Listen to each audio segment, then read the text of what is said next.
ফরিদপুরের বোয়ালমারীতে মহানবী হযরত মুহাম্মদ সাল্লাল্লাহু আলাইহি সাল্লাম সম্পর্কে কটূক্তি করায় লাল মিয়া নামের ৮০ বছরের এক বৃদ্ধকে আটক করেছে পুলিশ।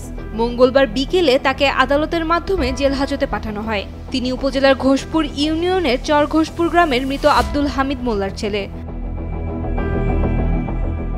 মামলা সূত্রে জানা যায়, সোমবার বিকেলে উপজেলার সাতইর হাটে পান ও ফল ব্যবসায়ী নাইমের দোকানের পাশে বসে লাল মিয়া মহানবী হযরত মুহাম্মদ সাল্লাল্লাহু আলাইহি সাল্লামকে নিয়ে আপত্তিকর মন্তব্য করেন।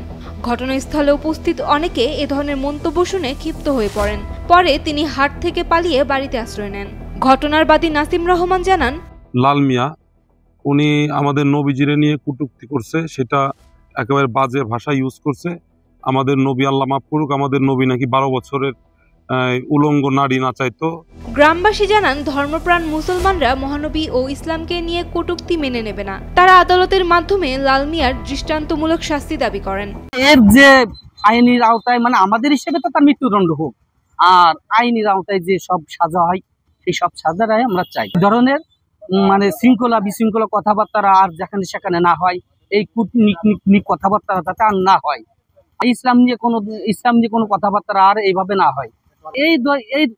এর যে একটা গ্রুপ আছে, এদেরকে নিয়ে তো এই যে সংগঠন করছে, যে নবীকে নিয়ে এটা সরানো, এটা কুযুক্তি ভাবে সরাচ্ছে। এদেরকে যারা সংগঠিত ভাবে যা আছে, এদেরকে নিয়ে সবাইকে নিয়ে এই বিষয়টা হয়, এই নিয়ে আমি কথাটা বলি। আর উনি এই ফেতনাগুলো অনেক আগের থেকেই ছড়াচ্ছে আমাদের গ্রামে বাজারে, মানে বিভিন্ন জায়গায় এই ফেতনাগুলো উনি ছড়ায়। আমরা জনগণের পক্ষে ইসলাম প্রিয়, ধর্মপ্রিয় মুসলমান, আমরা সবাই নামাজ একজন কম করুক, সেটা তার ব্যক্তিগত ব্যাপার।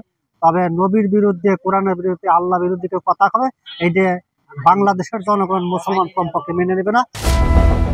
এ বিষয়ে ফরিদপুরের বোয়ালমারী থানার অফিসার ইনচার্জ মাহমুদুল হাসান জানান, ঘটনার পর থানায় মামলা দায়ের করা হয়েছে।